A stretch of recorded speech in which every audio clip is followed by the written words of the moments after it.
Soal nomor 14, sekolah merupakan lembaga pendidikan yang melaksanakan pendidikan formal tanpa membedakan latar belakang budaya, agama, suku, bahasa, dan daerah asalnya. Fakta tersebut membuktikan bahwa sekolah menanamkan nilai 1. Kehidupan, 2. Keberagaman, 3. Berprestasi, dan 4. Multikultural. Nah, keempat nilai yang disebutkan dalam pilihan jawaban semuanya diajarkan di sekolah. Baik itu nilai kehidupan, keberagaman, berprestasi, multikultural, kejujuran, kemandirian, keberanian, kemudian berani berpendapat, itu semua adalah nilai-nilai yang diajarkan di sekolah. Tetapi kita kembali ke soalnya, karena yang ditanyakan adalah sekolah melaksanakan pendidikan tanpa membedakan latar belakang, baik budaya, agama, suku, bahasa, maupun daerah asalnya. Jadi tidak membedakan identitas sosialnya. Maka di sini sekolah menanamkan nilai keberagaman, multikulturalisme, pluralisme, seperti itu, dan kesetaraan. Nah, apa itu nilai keberagaman atau nilai multikultural? Nilai multikultural atau keberagaman memandang bahwa adanya perbedaan itu bukan sebagai suatu masalah. Adanya perbedaan, adanya keberagaman, keanekaragaman, baik itu latar belakang budaya, bahasa, agama maupun suku, itu dipandang sebagai hal yang kemudian bersifat sederajat atau setara. Jadi kemudian mereka tidak membeda-bedakan latar belakang yang berbeda itu. Nah, itulah yang kemudian disebut sebagai multikultural atau keberagaman. Jadi nomor 2 dan 4 benar, jawabannya adalah yang C. Soal nomor 15. Ukuran dominan atau tidaknya suatu nilai didasarkan pada hal-hal berikut, yaitu 1. Banyaknya orang yang menganut. 2. Berapa lama nilai itu dianut. 3. Kebanyakan orang-orang yang menganut. Dan 4. Usia orang-orang yang menganut. Masih ingatkan tentang nilai dominan. Nilai dominan adalah nilai yang dianggap lebih penting dibandingkan dengan nilai-nilai yang lain. Oke, jadi bahwa nilai dominan itu lebih penting dibandingkan dengan nilai-nilai yang lain. Nah, kemudian parameternya atau ukurannya nilai itu dominan atau enggak apa saja? Yang pertama, banyaknya orang yang menganut nilai tersebut. Oke, jadi nomor 1 dan 3 benar. Kemudian, lamanya nilai tersebut dianut. Nomor 2 juga benar. Yang ketiga, kita tambahkan di sini, tingginya kedudukan atau prestis dari orang-orang yang menganut. Dan yang keempat, tingginya usaha untuk mempertahankan nilai tersebut. Jadi nomor 4 tidak tepat ya, karena bukan usianya, tetapi kedudukan orang-orang yang menganutnya yang lebih dipertimbangkan. Kedudukan atau posisinya di masyarakat atau prestisnya, seperti itu. Berarti jawaban yang benar adalah 1, 2, dan 3. Pilihan jawabannya adalah A. Soal nomor 16, fenomena mudik pada saat Hari Raya Keagamaan bagi masyarakat Indonesia mungkin tidak akan pernah hilang, meskipun penggunaan perangkat teknologi komunikasi sudah cukup masif. Hal ini disebabkan masyarakat Indonesia masih menjunjung tinggi nilai dan norma A. Kesopanan, B. Persahabatan, C. Kekerabatan, D. Ketetanggaan, dan E. Pergaulan. Yang ditanyakan adalah fenomena mudik yang biasanya dilakukan saat menjelang Hari Raya Keagamaan. Nah, apa sih itu mudik? Mudik atau sering dikenal juga sebagai pulang kampung merupakan proses yang dilakukan oleh masyarakat Indonesia ketika menjelang Hari Raya Keagamaan untuk bertemu keluarga atau bertemu sanak saudara di kampung halamannya. Seperti itu, kegiatan ini dilakukan untuk mempererat tali persaudaraan atau mempererat tali silaturahmi. Biasanya seperti itu. Tradisi mudik yang sudah dilakukan setiap tahun juga termasuk sebagai nilai yang mendarah daging atau internalized value. Di materi sudah dijelaskan ya, sudah sempat kita bahas tentang ini. Nilai mendarah daging atau internalized value adalah nilai yang sudah dijiwai, sudah menjadi kebiasaan dan kepribadian bawah sadar, sehingga mendorong tindakan yang tidak perlu adanya pertimbangan atau pemikiran lagi. Itu yang disebut sebagai nilai mendarah daging atau internalized value. Nah, tradisi mudik merupakan salah satu contoh dari nilai mendarah daging. Tradisi mudik yang masih dilakukan sampai saat ini menunjukkan bahwa masyarakat Indonesia masih menjunjung tinggi nilai kekeluargaan atau kekerabatan. Jadi, jawabannya adalah C. Kekerabatan atau kekeluargaan atau persaudaraan. Itu sama ya. Jadi sudah clear? Soal nomor 17, menurut Notonegoro, nilai kerohanian dapat dijabarkan menjadi 1. Nilai kebenaran, 2. Nilai keindahan, 3. Nilai kebaikan, dan 4. Nilai religius. Ingat ya, Prof. Notonegoro berdasarkan kegunaannya membagi nilai menjadi 3. Yang pertama adalah nilai material, artinya segala sesuatu yang berguna bagi jasmani atau fisik manusia. Yang kedua, nilai vital, artinya segala sesuatu yang berguna bagi manusia untuk melaksanakan aktivitas.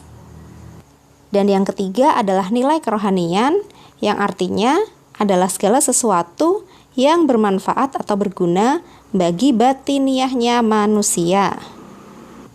Nilai kerohanian dibagi menjadi 4. Yang pertama adalah nilai kebenaran atau disebut juga nilai empiris. Artinya segala sesuatu yang sumbernya dari akal, dari logika atau nalar atau rasio manusia. Nah, itu adalah nilai kebenaran.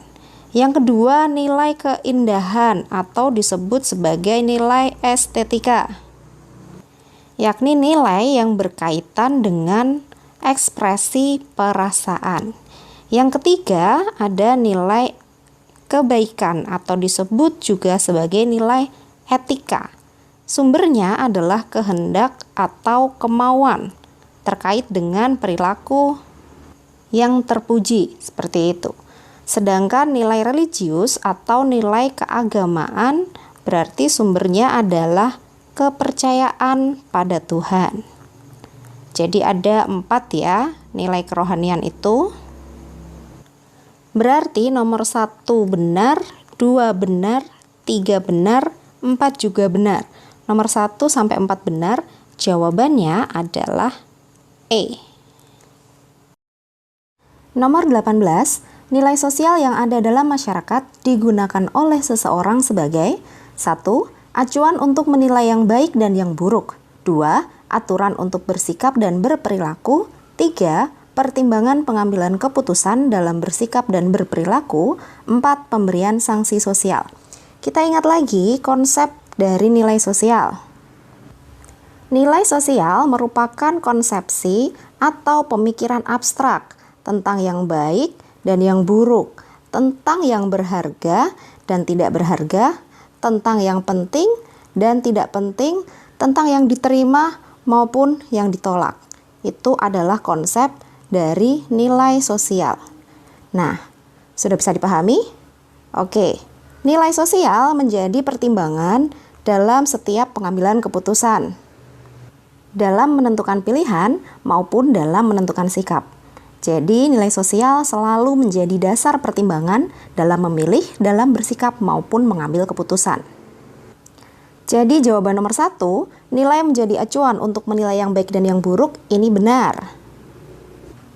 Nomor 3, nilai menjadi pertimbangan pengambilan keputusan dalam bersikap dan berperilaku, itu juga benar. Sedangkan nomor 2 dan nomor 4 ini bukan nilai sosial. Aturan yang disertai dengan sanksi adalah norma. Dan nanti kita akan bahas norma di bab selanjutnya. Jadi jawaban 1 dan 3 yang benar, pilihan jawabannya adalah B. Soal nomor 19.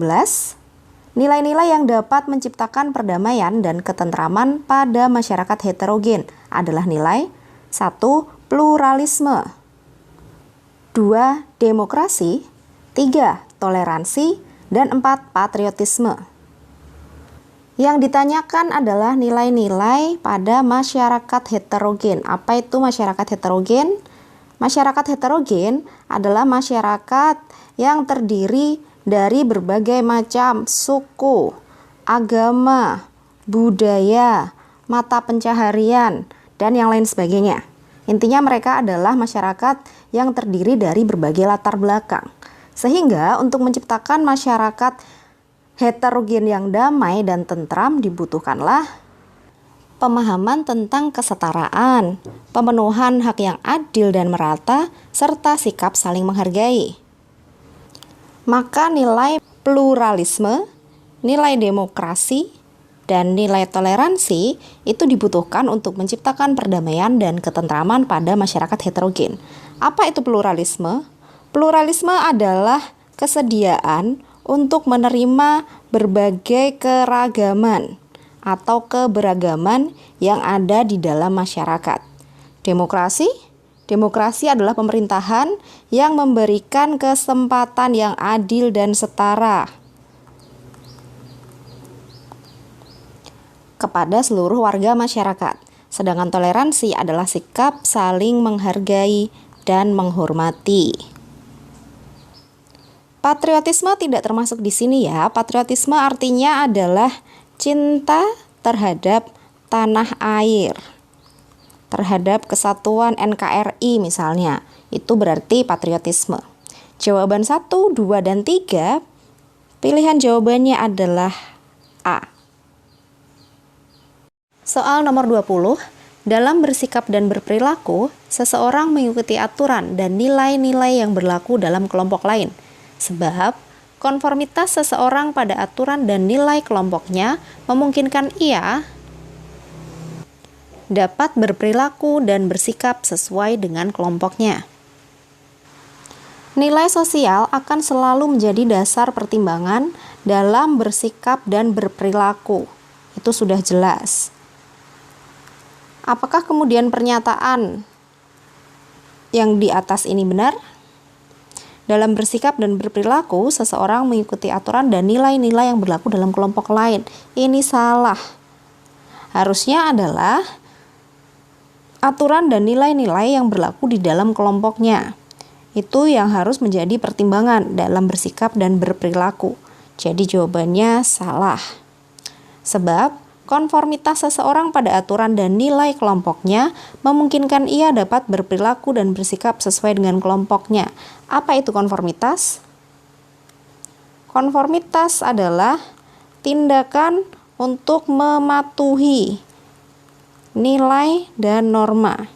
Jadi tindakan yang dilakukan itu sesuai atau selaras dengan nilai dan norma yang berlaku di kelompoknya.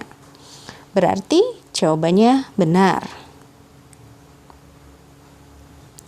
Karena kepatuhannya terhadap nilai dan aturan kelompok, maka individu dapat berperilaku dan bersikap sesuai dengan kelompoknya, sehingga ia akan diterima oleh kelompoknya tersebut. Sudah bisa dipahami? Salah dan benar. Salah dan benar, pilihan jawabannya adalah D. Soal nomor 21. Pada saat bulan Ramadan, umat muslim memperbanyak berbagi dan bersedekah. Perilaku tersebut didasari oleh nilai 1. Estetika, 2. Etika, 3. Empiris, dan 4. Religius. Kita ingat lagi klasifikasi nilai sosial menurut Prof. Notonegoro. Prof. Notonegoro membagi nilai sosial menjadi 3. Yang pertama adalah nilai material, yang kedua nilai vital, dan yang ketiga adalah nilai kerohanian. Nah, Nilai material adalah segala sesuatu yang berguna bagi pemenuhan kebutuhan jasmani atau fisik manusia. Yang kedua, nilai vital artinya adalah segala sesuatu yang berguna bagi manusia untuk melaksanakan aktivitas atau kegiatan. Sedangkan nilai kerohanian adalah segala sesuatu yang berguna bagi pemenuhan kebutuhan batiniah manusia.